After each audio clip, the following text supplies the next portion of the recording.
welcome to the Ultra Running Sam podcast. So quickly, our sponsors. We are proudly sponsored by Yugoku caps. You've seen me wearing them on the podcast. You can get the discount codes from me, send me a message. I'll send them to you. They're floating around. We're also sponsored by Phoenix head torches. Same thing goes. If you're after a discount code, just get in touch. There are there on the web, but if you want them personally from me, I will send them to you. And also, finally, we are proudly sponsored by Home Trails. So Home Trails is my YouTube series interviewing famous trail runners from hopefully around the world at some point. In the UK at the moment, where we interview them on the trail in the home trails. You understand what it is, don't you? You've listened to the show. That's hopefully turning into a bit of a brand, so keep your eyes peeled for that. Okay, on with the actual show.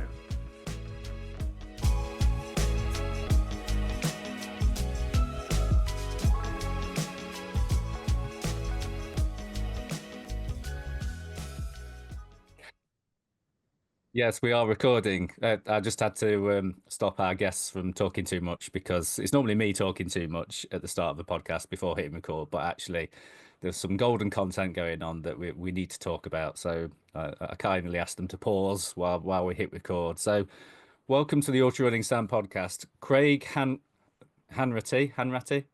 That's right, Hanratty. Very well Hanratty done.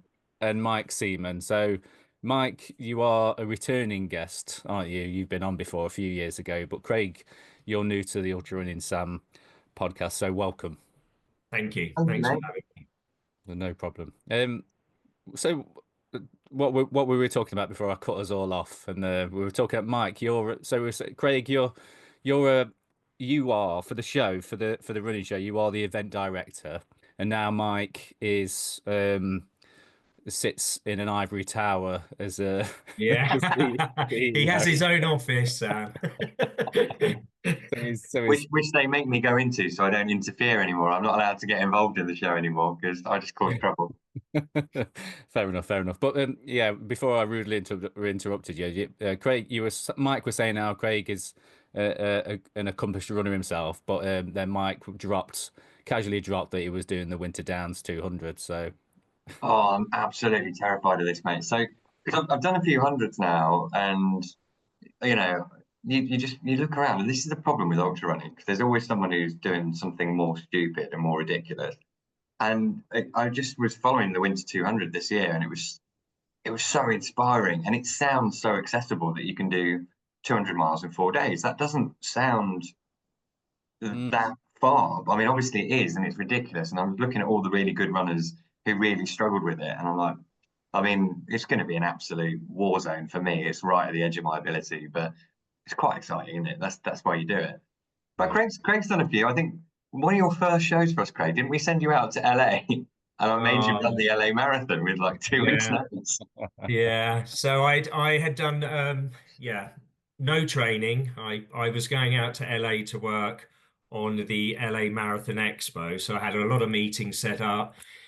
And I thought, I was new to everything. So I thought while I'm there, it might be a good idea to, do the marathon because I don't think I'll get an opportunity again quite like that. So yeah, I went out. I spent 2 days on my feet in the baseball car park with at the expo in sunlight, like LA heat. So I was on my legs talking to clients, very, very busy for 2 days.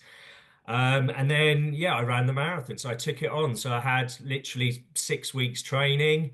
But I learned a lot. I learned an awful lot from doing that. And The 6 weeks yeah, training isn't enough. yeah, it was an experience, jet lag, being on your feet for 2 days, then doing a marathon with no training. But I came back a lot wiser. And I got my gait done straight away when I got back and realized I had the wrong size shoes on as well. So that's how a novice I was to start doing the marathon. But I'm lucky now that I'm around very knowledgeable people. So off the back of that. I took it really seriously, and actually, yeah, I've learned a lot. So that it was actually a fast track to wanting to understand and learn more about how to be a bit better than I was. Yeah, I suppose that's the equivalent of like throwing yourself into an ultra for the first time, isn't it? That you don't quite know. And yeah, Yeah, I've flown into LA before and stayed with a friend for a few days, and he immediately, like literally, the first day I was there, he made us go and hike up to the Hollywood sign and everything, and then we went for a run on Venice Beach and stuff, and I was absolutely destroyed because nothing prepares you for like the climate change of going yeah. from cold England, especially cold at the minute, and then going to like 30 odd degrees, and like that sun is relentless, isn't it? Flipping out. Yeah. Yeah, I think like international travel to races, I don't think you should underestimate it because I did the Daytona 100 a couple of years ago and flew out, and I think we had a day to acclimatize, and I felt really weak, and my legs felt really bloated, and I really struggled on that race, which was partly to do with the temperature change, but I also think I just hadn't given myself enough time to get over the flight, and I know that sounds really wimpy, but it does make a difference. I think I think I'll be careful on that stuff. Obviously, I didn't say that to Craig when I sent him to LA. I was like, No. That's Yeah, gonna. I was certainly walking I had a very different sort of stride for a few days after that, and yeah, I learned a lot. I learned a lot. when I are we think. going to get you to do an ultra, Craig? Well, this is it. I've I've been thinking a lot about that, and I would like to take a challenge on. And I'm thinking with the show coming up in the next couple of weeks, it's an ideal sort of situation, but to be around the race directors and the people that I could actually work out what I might do, because I obviously don't want to go, you know, take it if it's your first one, do a pretty sensible one. So I could do some advice, and I think I'll get that at the show. What Yeah. was your first one, Sam? What did you do? My first ever ultra was the first time I ran an ultra distance was just with a mate. He was just like, "Do you want to try and run this like local trail, like a loop These are near people you Nottingham?" just need to phase out of your life. Yeah, just want to just go and run an ultra. So we, I'll try that, Sam. That's a bit easier. yeah, so yeah, there you go. You can pick your own fight, can't you? With that, if you just go Yeah. do So what so. did you do? You just ran a loop. Yeah, so it's called, I think I forget this right, it's the Nutbrook Trail. And it's like I used to live in Ilkeston near Nottingham, and one of my old mates still lives there, and he was like, "Oh, do you want to do this loop around the trail that goes all the way round?" And I was like, "Yeah, go on then." Never having done an ultra before, and he was like, "Oh, it might if we do all of it, it'll be an ultra. It'll be like 30 miles." I was like, "Okay, yeah, I've done a marathon before, but um, basically that. No, actually, I hadn't done a marathon before, and that was it. So Your I first actually, marathon was an yeah, ultra. my first marathon distance training run was my first ultra combined. So, Really? and I was just like at the end of that, I was just like that was hard, but it didn't really get any harder really relatively past 20 miles. So 20 miles to 30 miles, it just hurt, and the pain didn't really get any worse. And then when as you know, Mike, when you get into ultras, it's kind of like the 30-mile mark seems to be like where the pain doesn't really get any worse, but it doesn't get any better, and you kind of stuck with it. And I think, I don't know. I had some pretty God that me and the so I did South Downs 100 this year, which is the only race I've ever DNF'd, and I went back to slay the ghost this year, and I'll tell you, no, it might have even been 80 miles in. It was like just the worst pain I've ever been in. Just stepping down, there's bits of because you're on obviously South Downs a bit up, just stepping down like a tiny little rock. And I'm like, I'm gonna die. But it's weird how it goes in waves though. Like I felt like I had no, I mean, I could barely run a step, and then get to the last 5 miles, I'm like skipping along, feeling like a new second brand wind, new. Mad, isn't it? second wind, third wind, forward, fourth wind. Yeah, you get them in ultras, don't you? From the last time we chatted, actually, Mike, I think we had a conversation about, and you were trying to sort of encourage me to to dive into 100 milers because I'd explained to you how my wife had like put an embargo on me saying that I couldn't do 100 milers. And so I was allowed to do everything up to 100 miles, like sort of Have you 50. have you done one yet? Yeah, I did the spine Why in. why was it capped at 100? What was Wait, the? I mean hang on that a is a second. lot. Did you just say you did the spine? Yeah, I did the spine last January. Yeah. How was it? Um, Cold. Yeah. How'd you Um, go? yeah, so the reason why, yeah, so going back to the story of how we had that conversation and you were sort of saying like just see if you can convince her to let you do like a 100 miler and Are you still married, by the way? Am I in trouble here? we are still married. You're not responsible for a marriage breakup. Yeah. What happened was that I've been volunteering on the spine race for like a number of years. And last so I volunteered on the media team in 23. And because I wasn't a paid member of the media team, I was classed as a volunteer. I got to put my name into the volunteer lottery. So I put my name in like I've done for every year I've volunteered, thinking, there's this small chance that I might get picked. But sure enough, I got picked out of the volunteer lottery in sort of like February or whenever it was of last year. And Dean Reed, I think he's race director of the race or event director, he sent me a message just saying which race do you want to do? And I was like, well, I want to get my money's worth, so I'll do the four. So as part of that, because I knew that I'd got that coming up in January 24, so in the summer of 23, I thought, I'd not done 100, and I thought I've got to get some long distance experience. So I thought I could do like Challenger South and do a 100 miler, or I could put in for Challenger North and do 168, and then that will give me a better sort of standing towards towards the full 268. So that's what I did. So in the summer of 23 last year, um, not last year, the year before, yeah, I did Challenger North, just to sort of prepare myself How, for.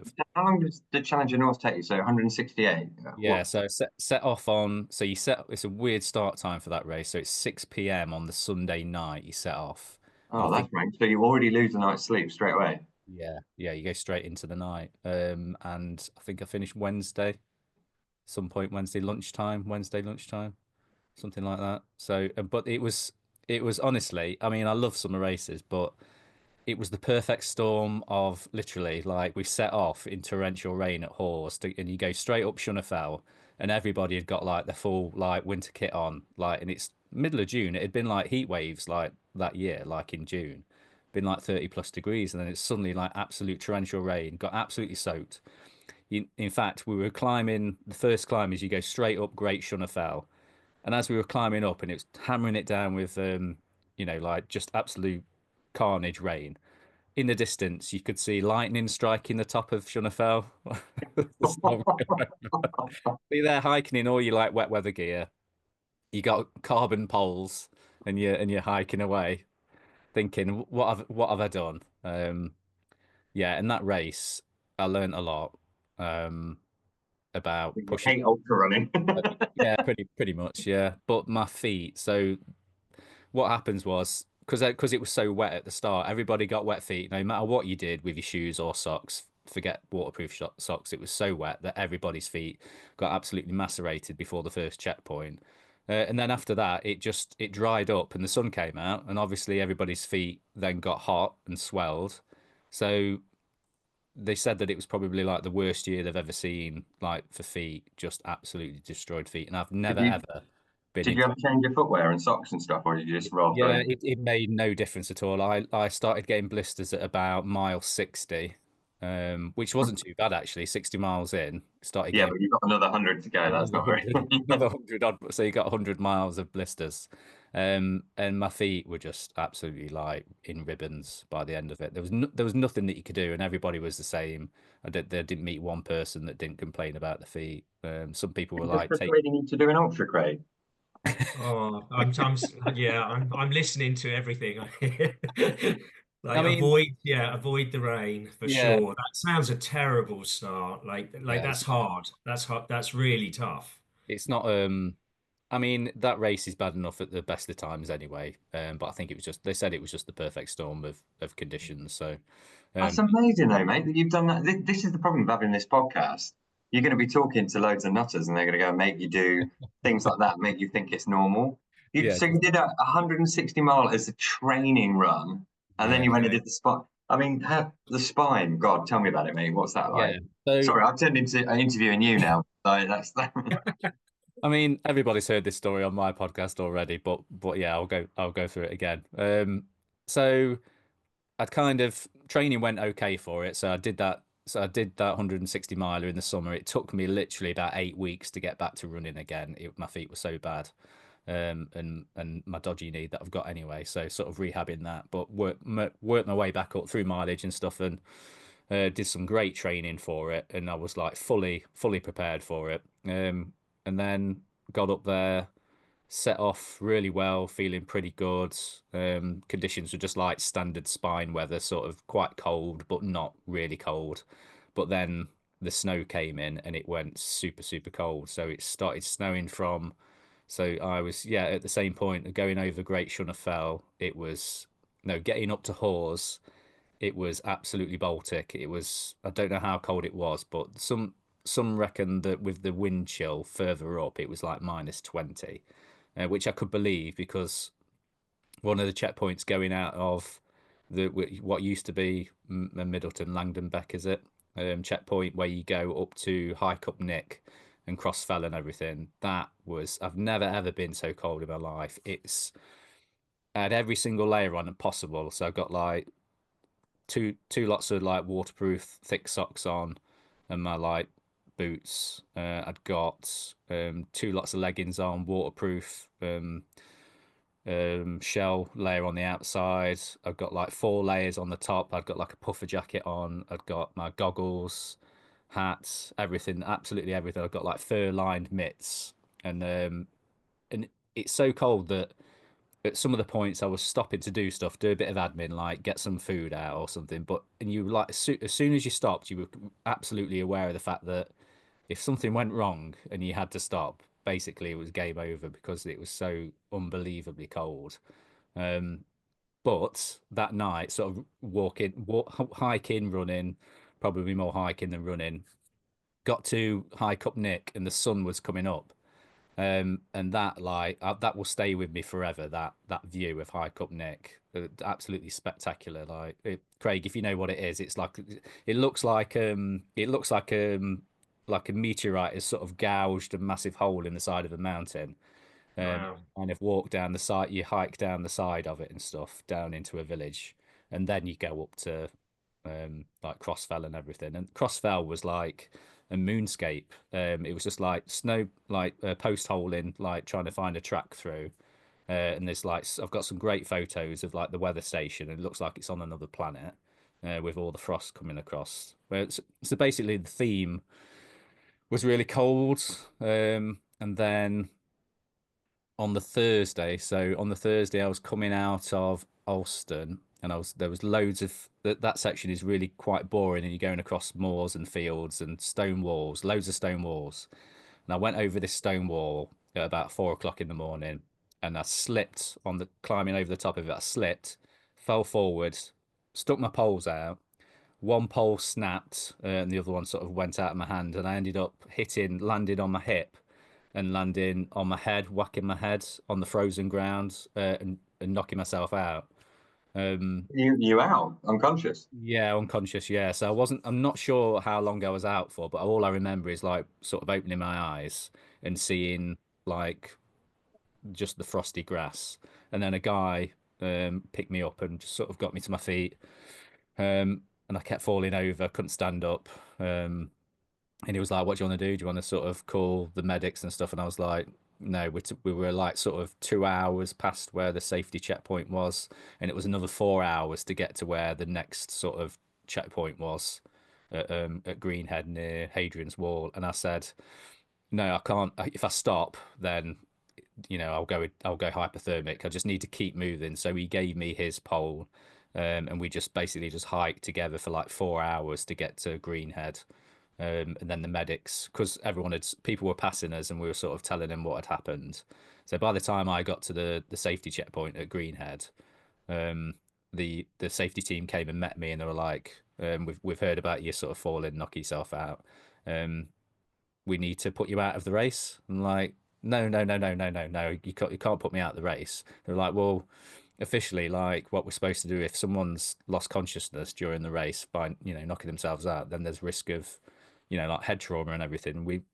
As a rule, we've got to put you out of the race. And I'm like, no, I can't come back next year to do this. I've got to get it done. I need to get it done.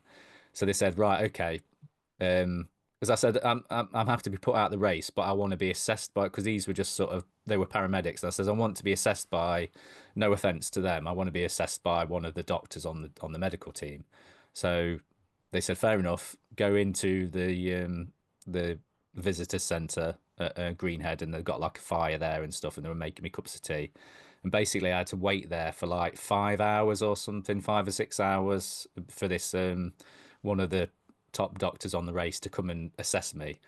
So by this point, it had been like 8 hours since it had happened, and had it been 8 hours or 10 hours that I'd stayed there, more or less? And she said she just did all the checks on me, all the medical checks, like checking my eyes and head and everything, and basically in the end, she was just like, "What do you want to do?" And I was like, "I want to finish it." And she was like, "Well, you can finish it, but there's some provisos. You've got to check in with every medical team at all the checkpoints and get them to assess you every time you get in there. And if there's any sign of you being wobbly on your feet or anything being wrong, even slightly wrong, if you're not 100% good to go, as much as you can be in that race, we will put you out the race." And I was like, agreed. And I just carried on from that point, and just kept topping myself up with cocodamols. And I got like so it started growing. So it landed on my hip, and I got like a hematoma on my hip that was like sort of like this sort of size. And it was just like a massive purple lump on the side of my hip.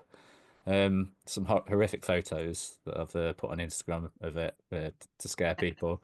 And that didn't go away for about 3 months, that lump. I thought that it was going to stay with me forever. We called it Henry the hematoma in the family. Um, but yeah, that is kind of the race for me. That I thought it was going to be taken away from me, but I pushed on. And to be honest, you're in so much kind of overall pain that having like a hematoma on your hip, it's just like another thing to add to your list of pains, I suppose. I think that's why you run ultras, isn't it? You've got to get to a point where you should stop, and where everybody tells you to stop, and then you keep going. That's amazing. Do you keep in touch with the guy who picked you up? Yes, I do. Yeah, he's actually he's a Sherpa. Yeah, he's out Nice. in oh in the Himalayas. What do they call them? What's the division of the army that's what they call Gurkhas. Gurkhas? Yeah, Yeah. Gurkhas. Yeah, it's a Gurkha. Yeah, Oh, amazing. What a legend. That's yeah, so nice. I mean, just shows you like these things and not to be taken lightly, but amazing that sounds like the medics were on you, and yeah. that's the good thing about doing a proper race, right? What an achievement to finish it. Well done. Like Yeah. that's something, isn't it? My wife actually videoed me at the end. She was like, "Right, are you going to do this race again?" And I'm like, "No, no, I don't need to do it again. I've done it. It's fine. I don't need to do it again." She's like, "Right, I've got this on video, so you can't do it How's again." that video standing up the test of time? Are you tempted to go back yet? Yeah, I want to go back next year. Because I didn't finish till Friday because of the delay and everything. I didn't. My goal was to finish on the Thursday, and I didn't finish till Friday night. So my goal is to go back and try and at least finish like Friday morning, if not Thursday night. That's the goal. So This is the thing. It's like, not that I know what childbirth is like, but I'm reliably informed that it's really horrible and painful, and but that actually the memories of it go away, and then you for some reason want to do it again. And I think ultra running is kind of the same. yeah, exactly. Um, It but no, definitely. it's coming good on you, mate. That's epic. I don't think I could ever do the spine. I think it's just too hard for me. But yeah, as I say, I will try my 200 this year. That will be. Let's Well, see that's what happens. that's So I interviewed Laura Swanton Ruvelen. Okay. She won it the first year, didn't she? And she was saying that she sort of kind of described it as like a gateway drug to the spine. So if you sort of do the 200, do the Winter Downs 200, it's kind of like she viewed it as a good stepping stone to then go up and do the full spine. So, Why are you doing that for me? Why are you being like this? so me and you, 2026, we're doing it together. I mean, don't say it because I'm so easily led. I mean, let's see if I die on the Winter 200 first. But it's I think both of you on stage at the next year's show talking about your challenges would be good. yeah. No one wants to hear from me, mate. But no, yeah, it's exciting, isn't it? This is the world of ultratron, and it's like getting to that edge point. I love it. I'm properly addicted to it, and I think the problem is when once you've done it, you want the next challenge that's so edgy, don't you? So Yeah. where do you go from the spine? What's? I mean, obviously we're going to go back and do it quicker, but what's after that? Yeah. Yeah, I've been thinking about that. It's quite I think all roads just seem to lead back to the spine, unfortunately. But like you, I'd seen the Winter Downs 200 and thought, that look, it's slightly different format, isn't it? That you're Yeah, not as much climbing and everything, but and the weather is probably, well, you can get any weather anywhere in the UK, can't you? So you're not uh, necessarily guaranteed good weather, are you? yeah. Trying to predict what the weather's going to be like in at the end of the year in anywhere is ridiculous. Got no So yeah, chance of. but it does. It feels achievable, and the problem with all these ultras is when you look at the distance on paper, you go, yeah, I can do that. And you look at the time you've got, and then when you're out there doing it, you're like, it's a really long way, isn't it? It's like, I mean, when you get to a race, you're like, I've only got 20 miles to go. I'm most of the way there, and then you're like, 20 miles is a hell of a long way, especially when you're broken. At the end. Um, so Mm, yeah, I mean, we'll see. But it's all fun, isn't it? yeah, exciting. It's a Brilliant. great challenge to take on, Mike. I think you've got this one. You've got it. And if not, I know you'd go back and do it. You do it if it wasn't this time. This could be a training one, and then on to the next one. Don't give So me an out already, Craig. I've got to just. So, Sam, Got I it. reckon I reckon we should do this podcast again in a year's time, and I'll talk about the 200, and Craig will talk about the first ultra that he's done. Yeah. yeah, thanks for that. Yeah, Brilliant. no pressure. Right, we've talked enough about our own personal running, so we've got you on the podcast to talk about the running show. So, what's new at the running show? So, the thing I've noticed that is new is that the date has changed. Am I right that the date has changed? Yeah. Because I'm always at the spine over the last 4 years. I haven't been able to get to the running show. So this will actually be my first running show because you've moved it a week forward, haven't you? Yeah, That's and I right. think I think the premise was always that it needs to be at the start of the year because traditional marathon season is in the spring. That's when the traditional races happen. So we always wanted to be at the start of the year when people are coming out post Christmas. They're starting to plan their races because the idea being that you're going to get the kit and the stuff that you need for the year ahead and sort of do your planning. But we've obviously, as we've grown more and become more relevant to people in the ultra community, you do clash with a couple of the big races in the spine and then the arc and we're trying to work with everybody to make sure that we don't clash dates and things like that. And I think it's been well received, hasn't it? Moving it back, Craig. Yeah, very much so. So the date, and even for 26, we're moving on another week again.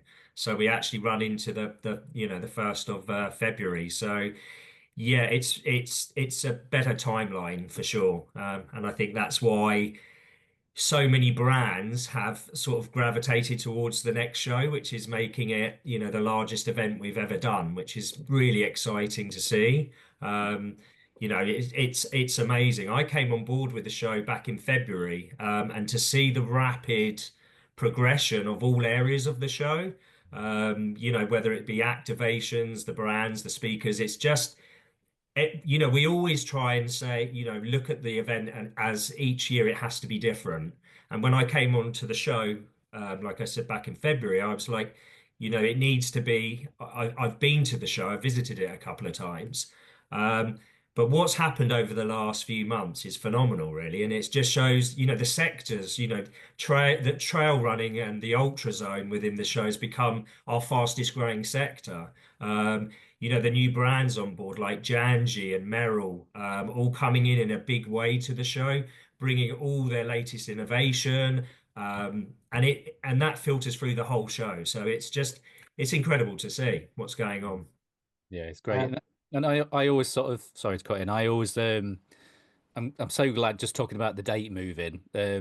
I always felt sorry for the people that like had won the spine, or and like the top people from the spine, and then they were literally like dragged to the running show to have to be interviewed. While people are still running the race and they're being interviewed on the They're stage. on stage. Yeah, I mean it's brutal, isn't it?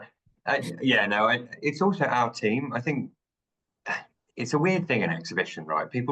It takes a whole year to put this thing on. There's a team of people that work behind it, and it looks quite simple. Everybody thinks they can organise an exhibition, Mm. and I always joke that my mum comes to every show that I do, and she's always got some advice about how I could do it better. And because everybody thinks they can run an exhibition, but it's really hard. And doing a show in January when you've obviously got that Christmas period. So Craig and his team over Christmas are just rinsed. Like the amount of work, it's just a volume of work is so high, and giving them an extra week is probably a little bit more charitable as well. So Yeah. I think people like Craig more than they like me when I tried to do it in the second week of January in one of the years. I Yeah. wasn't very popular. So I can imagine. So just sort of talking about the Ultra Zone then. What have you got? What's new for the Ultra Zone this year? I know that I'd sort of seen things that the Green Runners they got their own area now and stuff. Yeah, they're back again with like a full agenda. Harrier Trail has a zone within in the show, and last year they had such a great time that they've scaled up, so it's kind of twice the size now, and they've got, back-to-back agenda running for 2 days. So everything from learning how to use poles correctly through to top tips about running your first ultra. So I've been looking at the agenda and I'm like, okay, that would be good for me. So I'm going to definitely take time to check out the bits that are relevant. That will give me a bit of confidence to get something in the diary. But yeah, there's so much going on. Then there's the trail and ultra stage, which will have loads of great speakers. We've got Loads of Jack great Scott. speakers. You've got Scott Jurek, mate. It's like Yeah, exactly. literally gold. And Amazing. I think that's the bit where I get. So Damien and Ali are doing a stage with the Green Runners, and obviously those people who don't know Ali Bailey and Damien Hall. I mean, well, where have you been? They're amazing. But having people like Scott Jurek, who is probably one of the most famous ultra runners in the world, speaking at the event and an opportunity to meet. And he's actually come over before, and he's super cool. He's like such a nice. We went for dinner with him, didn't we, Craig? And he just like hung Yeah, out with us and the team and had dinner with us. And I yeah. was just sat there He's going, awesome. I was like, me and Scott Jurek having dinner.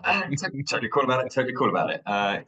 We've got Jasmine Paris. I mean, we've got some of the best names and the people that we all fanboy or fangirl over are coming to the show. And I don't know, have you followed Harder Skeezer, Sam? Yeah. Yeah, so he's there as well. And I think he's really interesting because he's obviously done something really exciting, really amazing. And I think he really bridges that gap for people who are kind of being brought into ultra running. So he may not appeal to some of the old school ultra runners, but I think certainly this new breed of ultra runners that are coming through. I think he's a really lovely guy, and I think he's a really fascinating and interesting bloke in terms of what he's done. So, you could just sit there for the whole show and just listen to all the talks. But as Craig said, there's loads of other cool stuff to do as well. Mm. Have you sort of seen like a change then in the audience? Is it sort of changing from your standard sort of like you no offense like but your club runner sort of thing coming to the show to look at shoes to now sort of because I've not even managed to get there because of like the spine and everything, but the more I hear about it, it seems to, unless that's just the way that I hear it, is because of that sort of avenue. But Well, it be more sort of towards trail and ultra. Is that, have you seen that growing massively? yeah, I think I think people forget the first show ran in 2018, and at that point, the only expos that really existed were marathon expos, and as you say, they were largely sort of kind of people doing a marathon for the first time, all those kind of club runners, and it wasn't really a trail and ultra audience, and that wasn't really a thing. And I did a podcast with Bad Boy Running. I was getting into ultra and trail personally. Um, And I remember we had a chat with them in the second, it was either the second or the third year, and we said, we should do like an ultra stage. And we're like, yeah, but it's, you know, it's this tiny little community. It's random. No one's going to come. And so we did it. We eventually agreed to do a stage, and then we chickened out a bit and we shrank it down. And they helped us run a stage. And I think we had 20 seats. And I think we had about 500 people show up, and we literally closed a corner of the show. And we're like, oh, actually, this is a thing. And we've grown and grown that section, and now we've got, as creator, we've got the stage with Bad Boy Running, we've got the stuff that we're doing with the Green Runners guys, we've got the stuff we're doing with Harrier, and a few other elements as well. And actually, I think it was a year ago, we always ask all the runners what the preferred distance was. And a year ago, we had more, it's always 5K and 10K as the favourites, and then half marathon. But a year ago, it was then ultra was more popular than marathon, Yeah. which was like, Yeah. blows your mind. And it's not that the club runners and the road runners aren't coming, it's just the show's just gone bananas and it's massive now. And actually, we're just attracting everybody. And that I think is the good bit about it. It's not siloed. So we're all runners, and we're all united by the fact that we love running and putting one foot in front of the other. And it doesn't really matter if you're a road runner or a trail runner. You're generally quite a cool bloke or lady, and it's yeah, it's just got a really nice vibe to it. And as the ultra section's grown, it's just brought in more people. It's just made it bigger and more inclusive. And then I think the brands that are aligning with the show are, you know, what everybody wants access to, and they bring in their own followers as well. So that, you know, it really all, you know, the work we do is a big part of it, but then also when you loop in the best brands within that sector, then there is followings and their communities and everybody we're talking with as well. And that really brings in new people to the show, which is important. And that's why the growth is happening every year with visitors.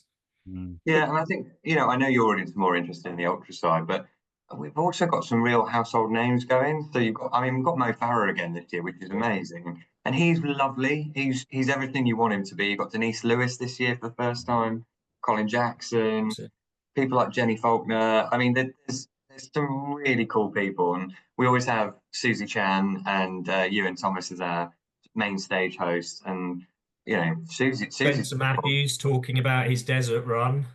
yeah.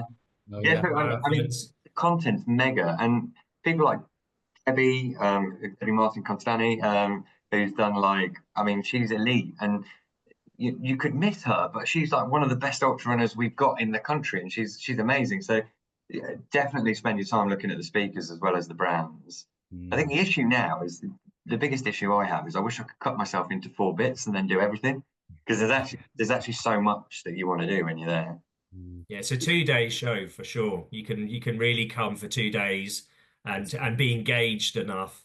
You know, and if you do a day, on average, our visitors spend about 5 hours at the show. So, you know, if you're just there for a day, you spend the day there. So there's plenty to do. Yeah. Day over, definitely get a night at a hotel if you can, because loads Yeah. of people do like runs in the NEC car park in the morning. Could you ever sort of envision it sort of being so big that you have to sort of separate all of the zones and do different shows, like do literally put on like a, trail and ultra show on its own, away from the sort of road running stuff? I think never say never. My gut feeling has been we're better to be inclusive and bring everybody together. I think that's the strength of the show. Mm. It really is a community meetup, and the best time to do it is January, which is when everybody is united about thinking about the year ahead, and it's that post Christmas. We probably should get back out there.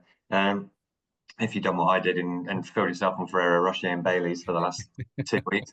Um, and from my side, I think the best place to do it is in Birmingham, because everybody can get to Birmingham. It's the most central point in the country. Everybody wants one near to them, but you can't do too many of these. I think you can't get too greedy. And for me, I think it's one big gathering, and it's that focal point for the year ahead. But we'd never say never. We'd always explore stuff, and it depends what people want. So write to us, tell us what you think, or come see us at the show. Give us your ideas. Mm. Yeah, fair enough. Um, who are you sort of both personally looking forward to seeing at the show? I know you obviously mentioned like Scott Jurek and stuff. Who are you looking forward to? Is there anyone sort of new that you're looking forward to hear their perspective on things if they're a speaker? Oh, Greg, you go. I've talked enough. Well, for me, I always say it's quite, I have to make sure that I find time to go and listen to speakers because you're really in the zone with the show. You've got a lot going on. So it is important that I do stop and find, that time to listen because the content is incredible. So for me, I would like to hear Jasmine talk about doing the Barclay because I'm just fascinated with that as like a race in itself. So I will be spending some time there, and then Mo Farah, I haven't heard him talk before, and obviously a household name. So yeah, I would like to hear Mo. And yeah, I'll be very lucky if I get to see two. So yeah, that would be my couple for now. But it might be that I end up listening to somebody else because you can get caught as you're walking past and engage. So there'll be a lot more I probably will be catching at the show as well. Yeah. I Jasmine, think, go on. yeah, for me, it's either uh, Jack Scott, I think, because obviously, what an incredible athlete he is, and I missed him the last time we had him at the show because so I'm a bit gutted about that because obviously he'd come back off an amazing spine, and I don't know how much we're allowed to say about Sophie, but Sophie Power is doing something really cool at the show. I don't know if we can announce that yet, Craig. But I'm very excited about that, and I love Sophie. I think she's great, and yeah, we're quite excited Yeah, about what she's doing. it's really exciting. That's Can yeah, a we big talk about that, challenge. Craig? I think we can. I Should think we do we're it all anyway? right to. I think we definitely can. It's yesterday we had the meeting. It was approved that we could give it a green light. So I think we can talk about it. Okay, so she is gunning for the 48-hour treadmill world record at the show. No way. So she's Epic. starting at 2:30 on Friday Yeah.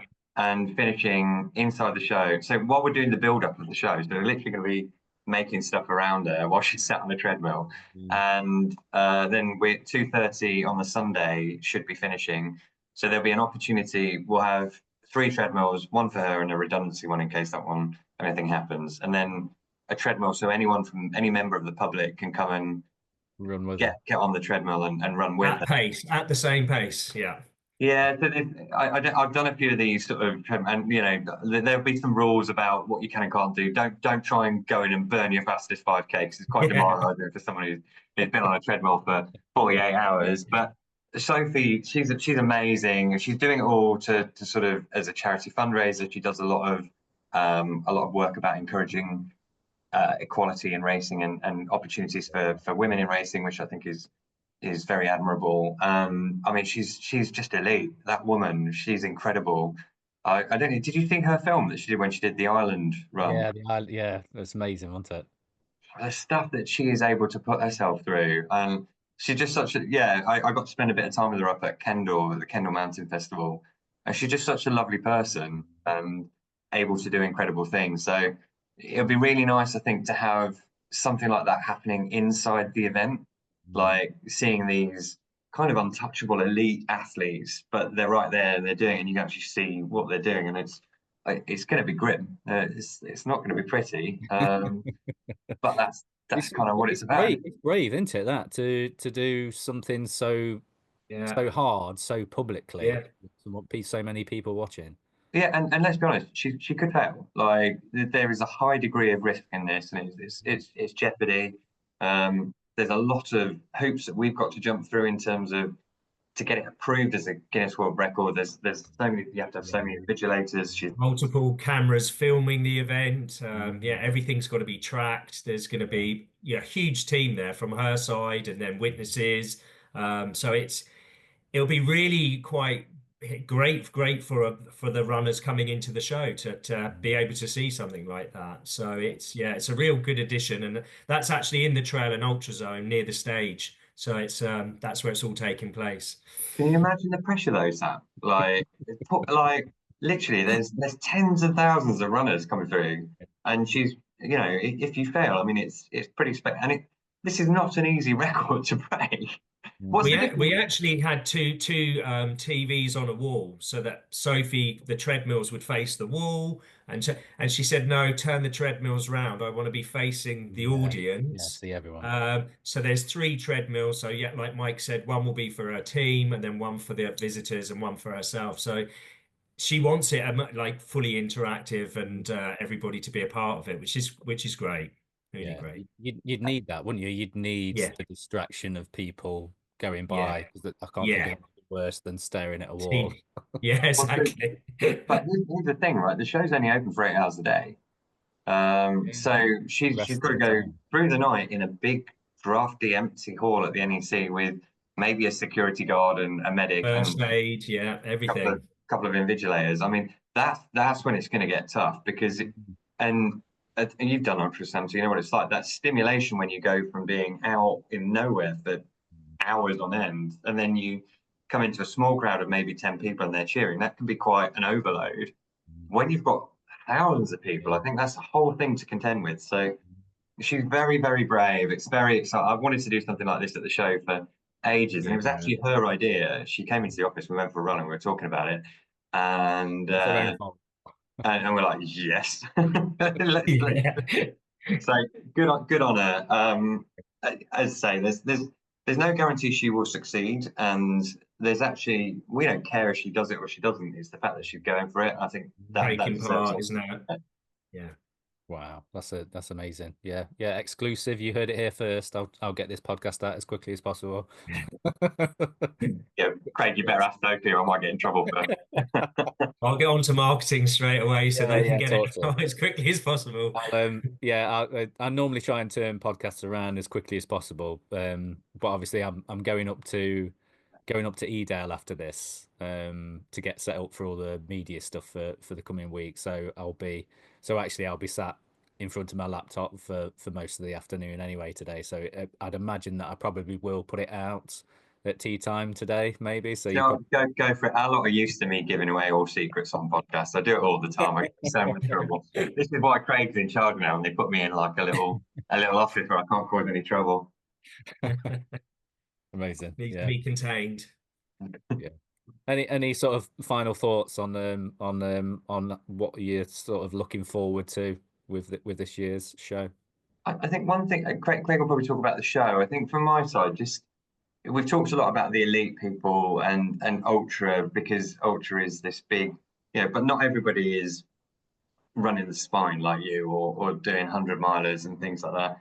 The premise about the show was this isn't a gateway into running, no matter how far or fast you go. And you don't have to be elite, you don't have to be an expert. It's not a scary, intimidating place. This is a room full of people like you who just want to put one foot in front of the other. And if you're thinking about doing an ultra or you're thinking about doing a 10K or a 5K for the first time, you should find that the show is quite a welcoming experience, and we want it to be that. So don't be intimidated by all of these amazing stories. Like it's actually a very welcoming place, and runners are a pretty cool bunch, and they'll look after you. Yeah. Awesome. What sort of plans for? You said at the start, didn't you, about how many? Oh, that was before we were recording. How many shows you've got now around the world? So the last time we spoke, I can't remember how many shows you were putting on at that point, and it wasn't that many, was it? It was about six then. We've got Yeah. 17 now. I've Wow. gone mad. It's my megalomania knows no bounds. It's no, we just love what we do. We've got like a really cool bunch of people here, and we've moved into some new sectors. But broadly, everything we're doing is to encourage people to be healthy and active. And we've got shows. We've got a few here. We've now got 10 shows in America. We've got one big B2B event that we're running in Amsterdam, which is for the running industry. But and they're all cool and they're all brilliant. But running's still my favourite because that was the first one, and I'm a nerd. I'm a running nerd. I'm self-confessed, so I'll always love the running show. Yeah, brilliant. How does Doug fit into all of this? Doug Emsley. So I interviewed Doug because of his connection with he helped Dylan Bowman put on TrailCon. Yeah. Yeah. Yeah, so well, Doug's our chairman, so he's kind of an investor, and actually his company Cool Bay Capital actually acquired us. So he's basically my boss now, so I have to answer to him, although I'm uncontrollable. So as he will tell you. But he's great. Doug and I have been friends for a long time. He actually invested in us during COVID, and he had made a massive events business, which he grew and actually sold it for a huge sum of money. And then when he did that, he kind of wanted to go and invest. And he will say that he likes to support and help entrepreneurs. So we were already friends. We ran together. We ran the West Highland Way together a couple of years ago.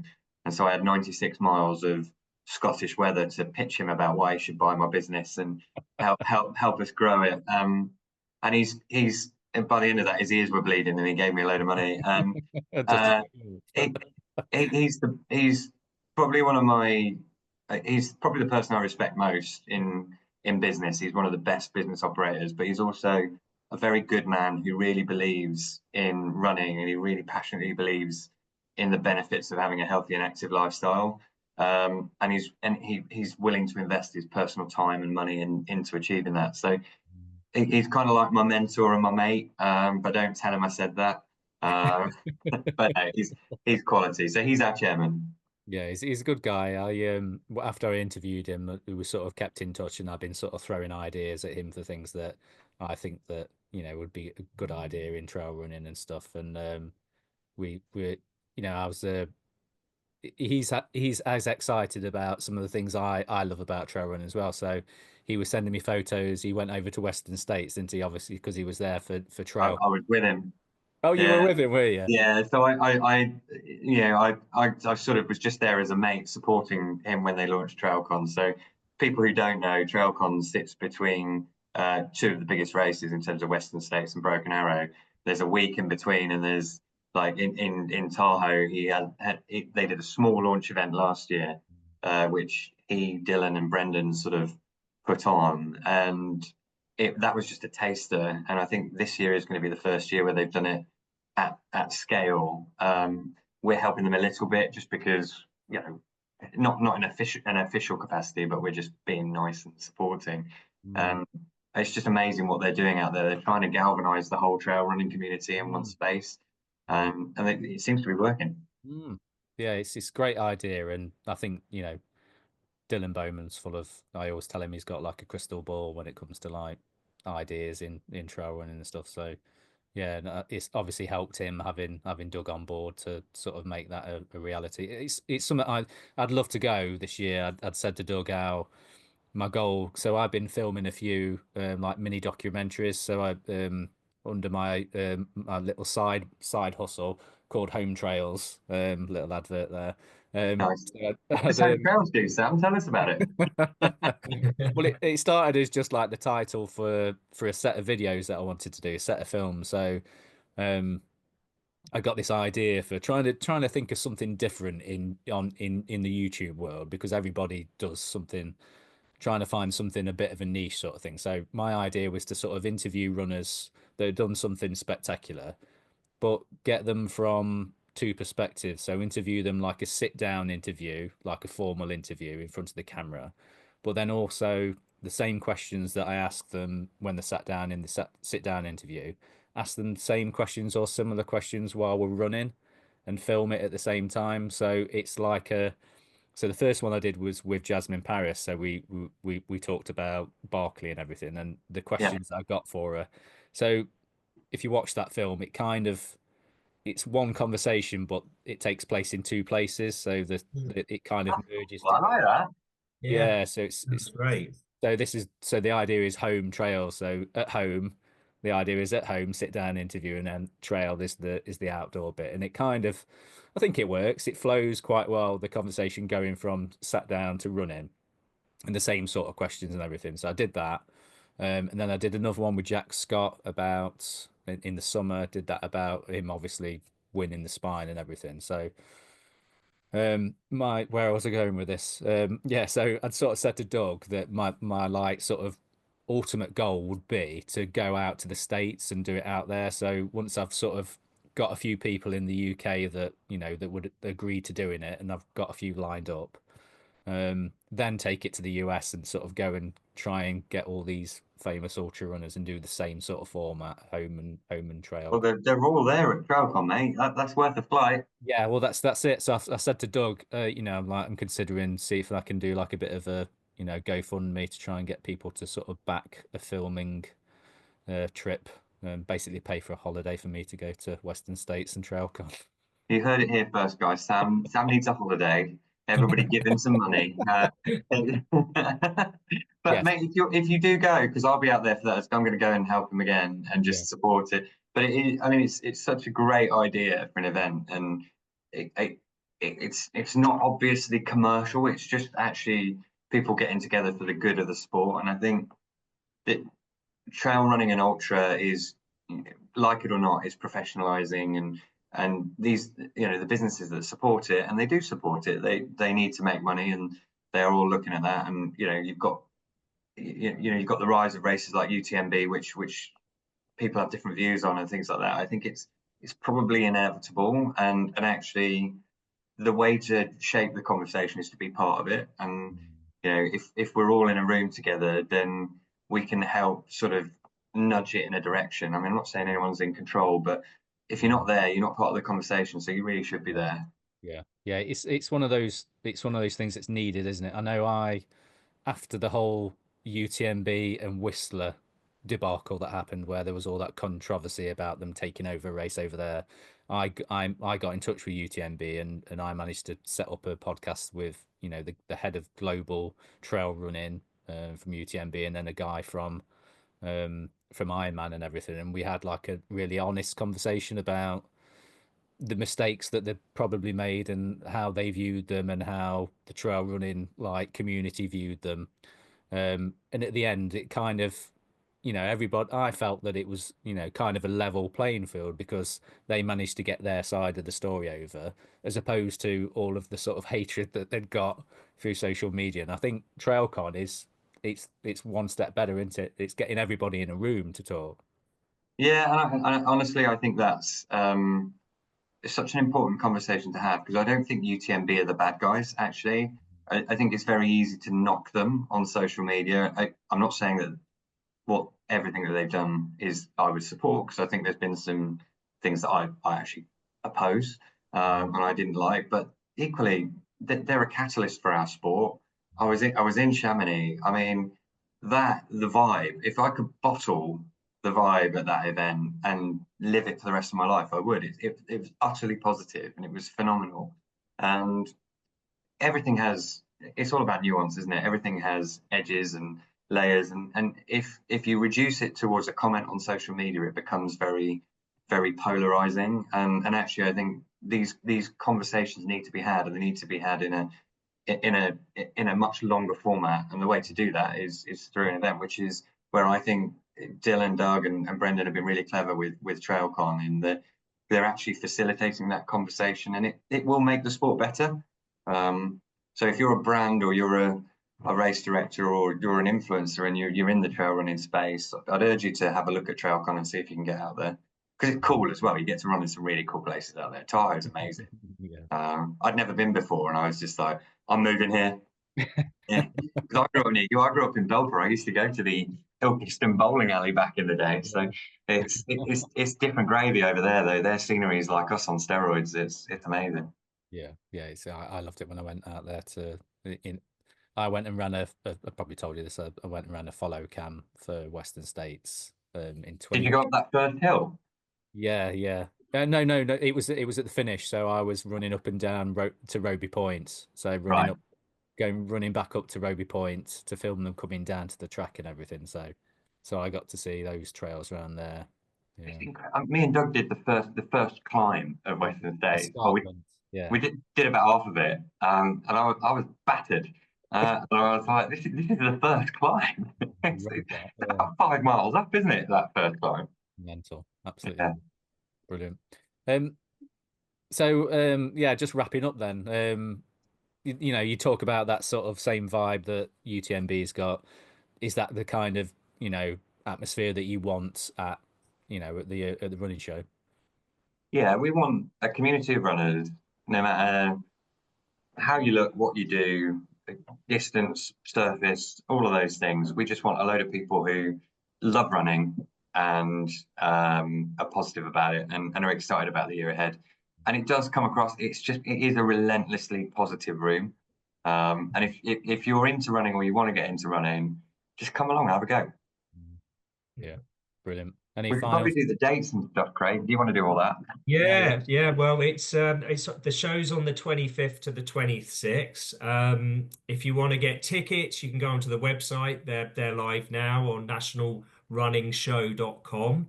So you can get yourself a ticket there, a day ticket or a weekend ticket. And yeah, like Mike was saying, everybody's welcome. So come along, and with the trail and ultra zone growing and what it is now, I mean, you could have a day out there yourself. So it's really worthwhile. So hope to see you at the show. Thank you. Yeah, I will definitely be there. I've got 4 tickets. Dragging the wife and the kids along, so I don't know whether Well, don't bring her. She can have a go at me about that 100-miler. let the target on your back. Brilliant. I appreciate you giving up some of your time and coming on and talking to my viewers and listeners. And yeah, hopefully, well, I will see you in a few weeks at the show. Looking forward to it. Right. Nice one, mate. Looking forward to See it. you soon. Thanks, Cheers, Sam. guys. Thank Thanks you. for coming on. Bye-bye. Cheers. Bye. Cheers, mate. Bye, everyone.